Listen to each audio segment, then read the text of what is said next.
Live only on DAZN. November 15th, Eubank Jr. versus Benn 2. The first was a classic.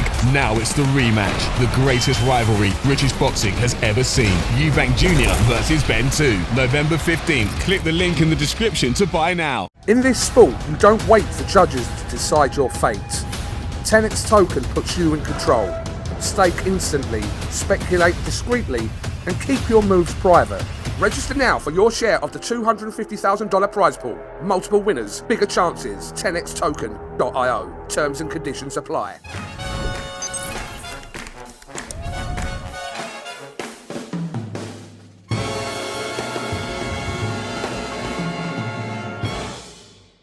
Andrew McCart, IFLTV, and you already know I'm always delighted to be joined by my friend Dan Rafael. Dan, first and foremost, mate, how's things? How's life? Life is good. Thank you very much for asking. Everything is good. Good to hear. Good to hear. hear. Cold weather, but it's nice and sunny, and life is good. Well, we spoke about me being Scottish and living in Scotland. You thought I lived in England, even though I was Scottish. But you mentioned there, listen, it is freezing in Scotland, and it's wet and windy and miserable. So at least you get a little bit of sunshine where you are. I got a beautiful, chilly fall day here in Virginia. We don't know what that means in Scotland. It's either wet or snowing. That's it. No, it's just crisp. It's the crisp fall air. You know, it's nice. Yeah, I like sunny. that. I like that. But in Scotland, man, I think it's rained here 2 weeks straight. Every day for 2 weeks, it's just rained. So that's what makes us tough and hard in Scotland, I suppose. The weather. Dan, as always, the reason why I want to speak to you is because you've always got away with describing and breaking things down and talking about fights. And I suppose there's no... Being a UK channel, I'm going to have to start with... There's a lot I want to talk about, but I'm going to start with the big, huge fight this weekend, and that's Chris Eubank Jr.'s rematch with Conor Benn.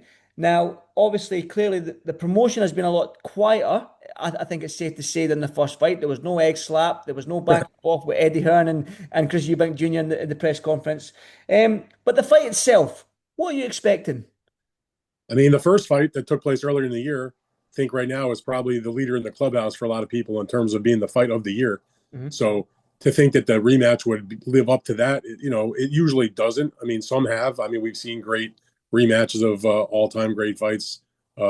As we tape this, today is the anniversary of the first epic fight between Riddick Bowe and Evander Holyfield for the heavyweight title. They had a rematch. It turned out to be another fight of the year type fight. So it is possible. We saw Israel Vasquez and Rafael Marquez have a fight of the year contender in their first fight, and then they had a rematch that same year, and that ended up being the fight of the year. And the only reason why the first fight wasn't the fight of the year was because they both happened in the same year. So it is possible, but over the course of boxing history, I think rematches don't necessarily live up to the first fight. If the first fight was, a great fight, which this was. So I do think it'll be another good fight. I'd be surprised if it wasn't. But whether it lives up to that level of intensity, I mean, that remains to be seen. But it was a special fight the first one around. As you mentioned, this fight, I guess, and I see the same thing. It doesn't have quite the hype. Doesn't have quite the frenzy, if you will. There was so much anticipation for the first fight because of what had happened with their fathers and their two great fights from 30 plus years ago. All the stuff that happened in terms of their fight being canceled because of Conor Benn's positive drug test and that whole 2 years worth of saga, and then finally getting rearranged, and finally we had the fight happening. Then there was the craziness with the the smashing of the egg in Conor Benn's face and all the lunacy leading up to the fight. Then we had the great fight. I actually kind of feel like it was such a long road to get there, and it turned out to be such a terrific fight that I think people are still kind of like, they're still kind of exhausted from the first fight, and suddenly the second fight's upon us right away. So while I'm not saying there's not excitement and anticipation, it's definitely a lower key build up to the rematch than there was to the first fight. I agree with you. And I think I don't know if you're a WWE fan, are you? I would call myself a lapsed WWE fan. I'll have you know, I was in the house at Madison Square Garden as a 14-year-old for WrestleMania 1 at Madison Square Garden, and used to watch wrestling all the time. Well, there you go. Well, that's an amazing. I would love to have been there for WrestleMania 1. But the reason why I say that is being the WWE, and I was a fan as a kid like you, but when the whole thing with that first fight was Chris Eubank Sr. showing up with his son, and then Yep. Adam Smith saying, he's here, and then Simply the Best playing. It felt like a WWE event, if Yep. that's safe to say, with the drama, not just in the fight, but outside of the fight. It felt like a WWE event with everything that was going on. But again, the fact that we don't have that same WWE effect in this fight, will that translate to an even better fight in the ring because of all the drama? I don't think that had much to do with the actual fight itself. I just, we were just talking about like the rematches oftentimes don't live up to the original if the original turns out to be something special. But maybe this will be close to it. Maybe it'll be something also outstanding. I mean, it should be. They're still rivals. They still aren't best buddies. One of the things that was sort of interesting to me watching the first fight was that Nigel Benn and Chris Sr. were sitting so close to each other during the fight. That was sort of surprising. Look, it's a fight. We're going to see what happens on Saturday. I hope there's drama. I hope it's another good one. And listen, the fathers never fought a third time. They had one fight that was a draw in there, the second fight. If this fight lives up to the billing, would it shock me that if at some point there was a third fight? I guess it wouldn't. But first things first, let's get the second one done and see what happens. There'll be another good crowd there. Obviously, I don't know if it'll be quite as intense as I talked about with the first one, but I'm sure there's lots and lots of people, particularly the British fans, who are looking forward to seeing these guys do it again.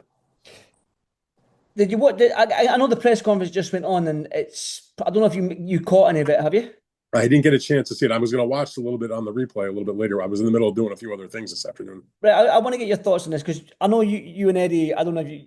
I mean, Eddie's a showman, as you well know now. Sure. I'll let you know what he did. Right, when Chris Eubank Jr. at the press conference was going, Eddie, we don't hear you speak. So Eddie's came out with placards with what he's going to say. He wasn't saying anything. He was just holding little cue cards type thing. And obviously you've not seen it. I was going to get your thoughts on it, but I thought it was well played by Eddie Hearn, that.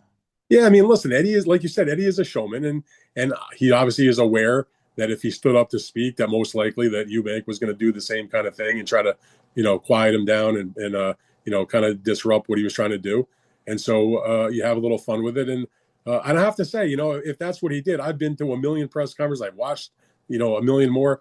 I can't say I've ever seen anybody do that. That's pretty inventive. So, let's give Eddie Hearn some credit for being inventive. If it's not he who thought of it, perhaps somebody on his staff, but they know what they're doing. Going back to the fight itself. Now you said that rematches don't live at the hype, but you, Dan, you when you think about this fight and you're looking at the sort of the way the first fight went, a lot of people are saying this is going to be round 13. But what are you expecting in the rematch? Well, I don't know if it's going to be round 13 because I think that the two guys know what they put each other through the first time. So I don't think it's going to necessarily get out to such a hot start because when they finished, the 12th round was like the best round of the fight. I mean, that could be the fight. It could be the round of the year. I think there'll be a little more caution. I don't know if they're going to go, throw caution to the wind right out of the gate and pick up where the 12th round left off. So I think, sometimes you think that does happen. Other times, to me, the second fight or third fight or, however many fights the guys do, each one is its own separate chapter and they play out differently. They take time to build in a different fashion. Different things can impact the fight, whether it's, if there's an injury or their weight or, what's going on in the guy's personal life, how he slept the night before. You just don't know how it's going to go. But I do think, though, that for this rematch, it won't start quite as quickly as the second fight ended. They'll spend a few rounds, I think, trying to ease their way into it and try to find holes. And remember, they also know each other a lot better now. They've now fought 12 rounds against each other. So a lot of times you do rematches, and this is what I've been hearing fighters say for as long as I've written about rematches is, who's going to make the better adjustments to the other man's style. So Conor Benn had the opportunity, I am sure, to go back and review the 12 rounds that he fought against Chris Eubank in the first fight. Not to say that he'll fight exactly the same way. And same, if you're Chris Eubank and you've watched the things that Conor Benn did, it's not going to necessarily fight exactly the same way. But you're definitely learn about what the guy is all about in there. So, adjustments need to be made. A I think Chris would like to be more definitive, and Ben would like to do enough to get the win this time. So we'll see. I mean, it's a lot of, it's besides just the physical aspect of such a hard, grueling fight. You have the whole mental thing about the pressure of the rivalry, and of course, for Conor having lost the first fight. And there's just like a lot of stuff going on. Definitely. Now, I do want to talk about something else that broke last night from the Ring magazine. I think it was Mike Coppinger that broke it, that Anthony Joshua is in advanced talks to fight Jake Paul. Now, as a boxing purist that you are, you followed the sport a long time. What's your thoughts on it? I mean, Jake Paul was signed to fight a lightweight in Gervonta Davis. Now he's going. What's 100 pounds between friends, right? Yeah, well, that's very true. So talk to me about it then, Dan. Speak to me. I mean, yeah, listen, I did my own follow-up reporting on the Ring magazine story about it, and I am told by the folks that, yeah, this is something that's legit, that it's not just a rumor, that they're trying, whether it actually 100% gets finalized, I guess we'll still have to wait and see. But that's what they're looking to do. Jake Paul has been mentioning Anthony Joshua as an opponent he would like to fight for like the last couple of years. And once the Tank Davis fight fell out, because Tank Davis, the folks at Netflix supposedly were skittish about promoting such a big event when there is yet another allegation of domestic violence levied against Gervonta Davis. They didn't really want to get involved with that. So MVP, Jake's company, and the folks that were putting on the event, they dropped Davis from the fight. And so now they obviously didn't do the fight on the original date because it was so close to it. That was going to be in mid-November. And they said, okay, we're going to keep this on. We're going to move into December, try to keep it in Miami, which is where the fight was going to be previously, and find a new opponent. And so they've been out there the last couple of weeks, making calls and talking to people. Francis Ngannou went on different shows on YouTube, on I think TMZ, whatever, and talked about how they reached out to him, and he did not accept the fight because he found the offer to be, not good or disrespectful, or however you wanted to describe it. But there were others that were asked. They talked about Nate Diaz. They talked about Terrence Crawford. They talked about Anthony Joshua was on their list. I mean, there was other people that they approached to potentially do the fight. And as they fell by the wayside one by one, and I mean, when they talked about Nate Diaz, I'm like, you got to be kidding me. That's not a big fight. He already fought Nate Diaz in a boxing match, and it wasn't like something spectacular that you needed to see a rematch. But sometimes timing is what counts. So here you have Jake moving an event into December, looking for a big name opponent to satisfy Netflix, who wants to put on another big event like they've been used to doing with these boxing matches that they've done with obviously Mike Tyson against Jake Paul. They're trying to replicate that type of enthusiasm, that type of audience. You're not going to get that with a few different people. The limited number of people in the boxing universe that could deliver that kind of audience to Netflix. They thought Tank Davis was one of them, but obviously, he's out of the fight. So if they were going to go forward and do it in December, they needed somebody that they could fill in. Andre Ward was another guy who's been retired for years. Anyway, but here you have Anthony Joshua. He's coming off getting knocked out badly September of last year in the fight against Daniel Dubois, had the elbow surgery. And if you've been hearing interviews with Eddie Hearn over the last few weeks, he's been talking quite a bit about originally saying, well, Josh will be back probably February. And then he changed his tune a little bit. They interview him on all of his DAZN cards. They'll do something between fights. And he talked about AJ coming back in 2025. Chris Mannix, who does those shows, asked him about it. And he started listing off the different dates that Matchroom still had remaining in 2025. And asked very point blank, will Anthony Joshua fight again this year? His answer was one word, yes. So, and then if you go back before that, like a week or two or so before that, he was asked about whether a Jake Paul and Anthony Joshua fight was legit. Like, was that something that they would do? He said he spoke to Nikisa Badarian, who was, of course, the CEO of MVP and Jake's partner in the company, the business guy that does, these types of things. They've been keeping an open dialogue. They've known each other. They obviously promoted Katie Taylor and Amanda Serrano fights with each other. And he said that he had let them know we are available. And if they made some kind of crazy offer, then Joshua probably would do it. And apparently that's what happened. I mean, obviously Anthony Joshua was not going to just do this for, the idea was to get him like a smaller fight, let him kind of come back after the injury, kind of get his stuff together after the bad knockout. But if you're going to get offered the kind of money that's probably on the table, tens of millions of dollars, to do a fight against Jake Paul, a fight where Jake Paul should be a humongous underdog. It's one thing if you're Jake Paul and you fight a 58-year-old Mike Tyson who hasn't boxed in 19 plus years or so, or you're a Jake Paul and you're fighting a true 60 or 68 pounder in a cruiserweight fight in Julio Cesar Chavez Jr., who is literally like a decade past his most useful days. He hasn't been anything for years and years and years, had all kinds of personal problems, been on drugs, whatever, been in rehab. I mean, he had a good name, but had no chance to win the fight to most people. And of course, Jake went out there and beat him easily. I mean, Anthony Joshua may be diminished from what he was when he was at his best. I think we can all agree on that. Can you agree? Mm-hmm. But Jake Paul, I mean, honestly, if Anthony Joshua's got anything left, that should be like a fight that should be a couple of rounds at most. I keep thinking about what he did to Francis Ngannou. And Jake Paul, as a boxer, is probably better than Ngannou because Jake has at least had now, a dozen plus fights of varying degrees, not necessarily against top names, but he's done the reps. He trains hard. You can say whatever you want about Jake Paul, but the man puts the work in the gym. He comes in shape for his fights. It's a big step up for him. We'll see also if the fight happens, Andrew. I think I know the answer. Is it going to be an exhibition or going to be a real fight? I suspect it would be an official fight. There'd be no reason for it to not be official. The Florida Commission, which is a terrible commission for the most part, they'll sanction anything. We'll see. But it's, I don't like it. I don't love it at all, but I totally get it. If you're Joshua and they throw tens of millions of dollars, how do you not take it? Well, I've been around Anthony Joshua and I've been around Jake Paul. I guess you have as well. The size difference. I know Jake's a big man, but Joshua is enormous. Yeah. Like he is 6'6", 250, can get to 260 pounds.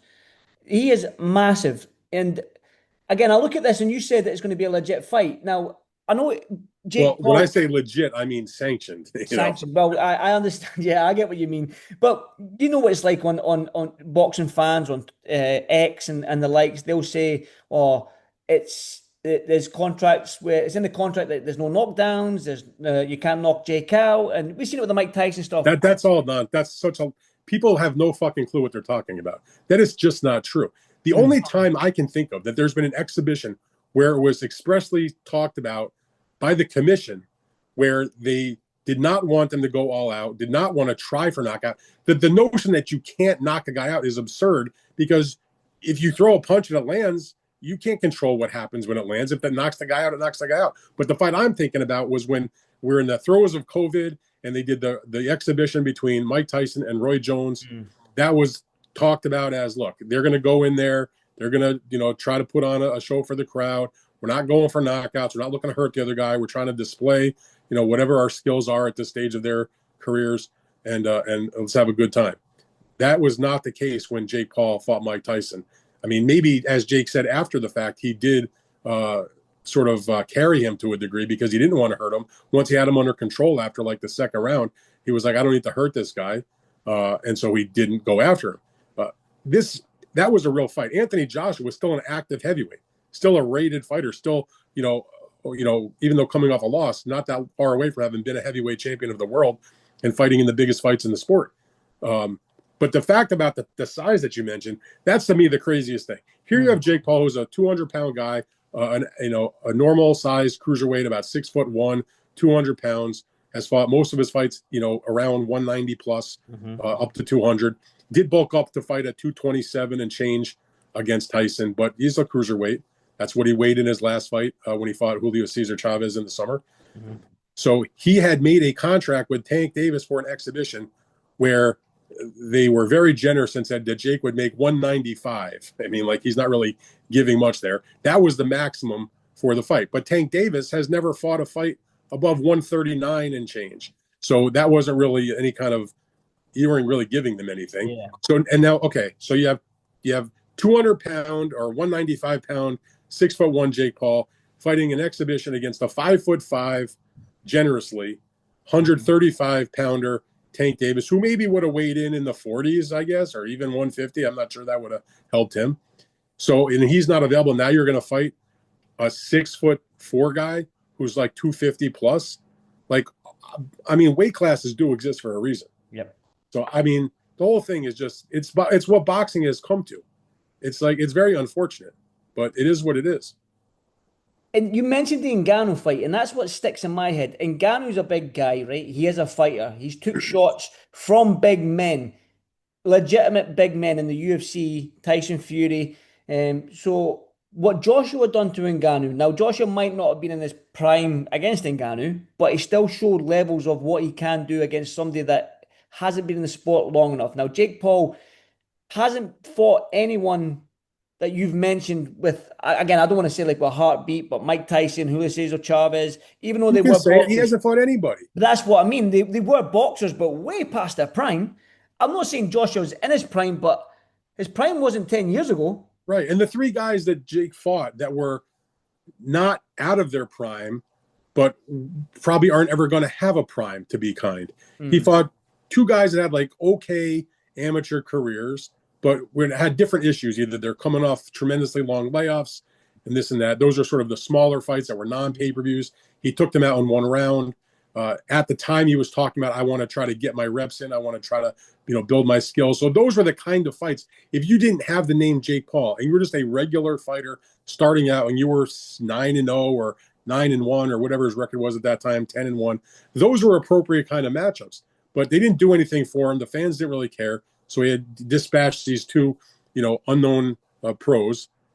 And the only other time was when he fought Tommy Fury, which was before those two fights. He lost a split decision. If I think it was a split decision, maybe it was a majority decision. I think it was a split. Yeah, it was a split. So it was a close fight. He competed, and Tommy Fury though hasn't done anything since then except fight. I guess he fought a couple of fights in the Misfits. So the point is, Jake's career is so bizarre compared to your normal boxer. Like, he's getting his on the job training in professional fights, but not against actual boxers or actual boxers who are not 10 years past their prime like Chavez, or retired for 19 years and 58 years old like Mike Tyson. And the other guys, he was fighting like the Nate Diaz come over from MMA, fighting Anderson Silva, who had some boxing experience, but is long past his best days in MMA and, was just doing his thing and, really, wasn't able to hang with him and lost the clear decision. And that's just sort of everyone you look at, whether it's Tyron Woodley or Ben Askren or all these MMA guys. So Josh was a real fighter. He's a real boxer. I mean, again, diminished. Yeah, fine.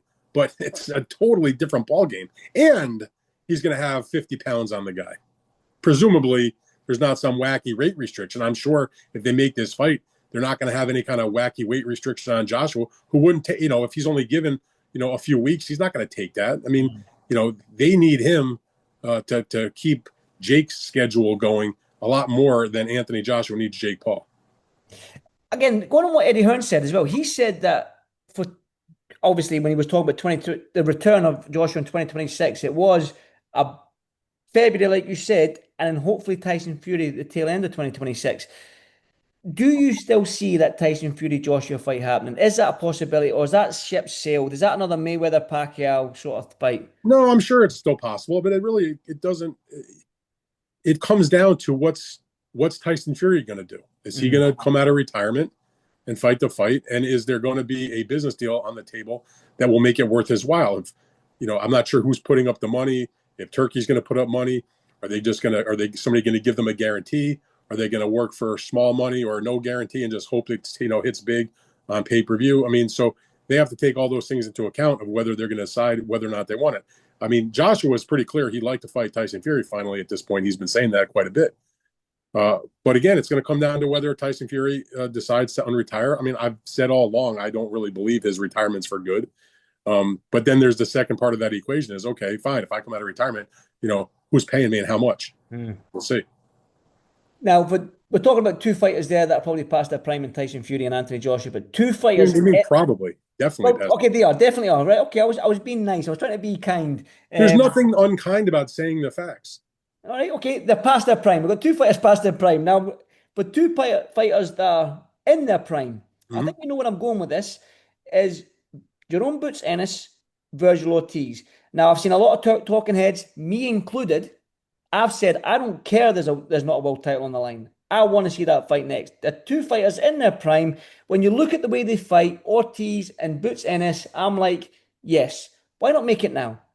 If we make it now, one wins, and if it's a good fight like you said, then why not rematch? Why not? I totally agree. I totally agree. I've never understood. I mean, if there was a world title at stake, that's fine. It's just a bonus. I mean, but that doesn't, That's not the end all be all. I made the joke that, yeah, well, they can fight for the, the interim title unification because each of them holds an interim title, right? I mean, Virgil has the WBC's title, the interim version, and Boots has the WBA's interim version. But that's nonsense that you have to have a title at stake. I mean, look, you had, and I'm not going to just say a fight that turned out great that wasn't between top fighters, but let's go for this example. Years ago, but people understand, 2 Hall of Famers. You had Eric Morales, a legendary multi-division world champion, one of the great Mexican fighters of all time, one of the great fighters of all time, and Manny Pacquiao, one of the greatest fighters to ever put gloves on, 8 division world champion. They fought 3 times, and not one of their 3 fights was for a world title, and they were still, prime guys when they fought each other. I mean, obviously at the 3rd fight, Eric was a little bit, past his best, but they put on 3 amazing fights, 3 huge names. Nobody cared that it wasn't for a world title. They made like some regional title, whether it was a WBC international title, but something like that. But nobody complained about that. Why does that matter that you have a world title at stake? I mean, I don't get that. You want to see the best against the best. And so right now, the 154-pound weight class is stocked. There's a lot of top talent, a lot of top guys in that weight class. Other guys have belts, and that's fine. But I think that, I don't think you can say that Boots is one of the best guys in that weight class just yet because he's only had the 1 fight against Lima, which was a first-round knockout. But I think everybody acknowledges he's a really good fighter, and he's the former unified welterweight champion. So he has, obviously, a reason to be in the match. And Virgil, he has the track record now in the weight class because of his last 3 fights alone where he's looked, good and won against reputable opponents. I mean, he knocked out Lubin, devastatingly. And then he had, hard-fought decisions, but legit wins against top contenders and Boachuk and at Israel Majmov, a former champion, took the interim belt off Boachuk when they fought. So, these are 2 of the best guys. I mean, we all know that. So if there's a title, fine. If there isn't, who cares? Hopefully they just make the fight. And by the way, if you listen to Matchroom and Eddie and Ennis and talk to the people at DAZN, they're like, look, their side of the equation is done.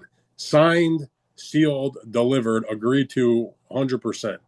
And he got in the ring and got there when Virgil knocked out Lubin. And he's not a guy that's traveled to his previous opponents' fights, not a guy that's been calling guys out, but he got in the ring and traveled cross country to be there. I think finally he's serious, as is Matchroom, about doing this fight.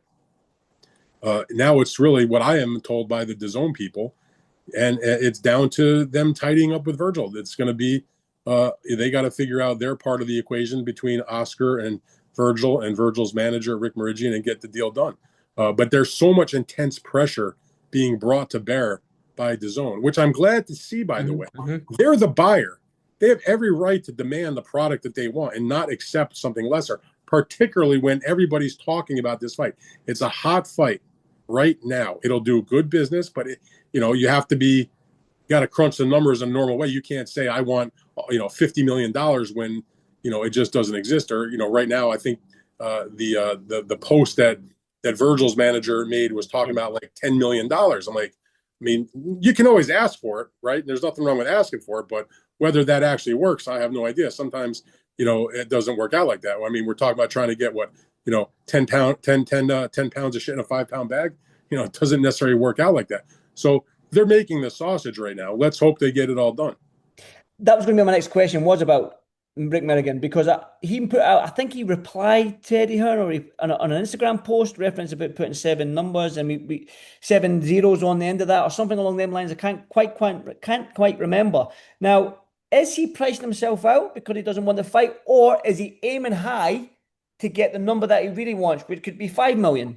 Do you know what I mean? I think look, you negotiate, you got to negotiate hard for these types of fights. I totally get that. So I don't think they're necessarily pricing themselves out. I think that I don't think Virgil Ortiz is afraid to fight anybody. And if you look at Rick's track record as a manager, he's had his guys fight in quality fights a number of times. He was there making Jose Ramirez against Josh Taylor, for example. He took the fight. He was managing Jose Ramirez, and they went to Maurice Hooker's hometown in a unification fight.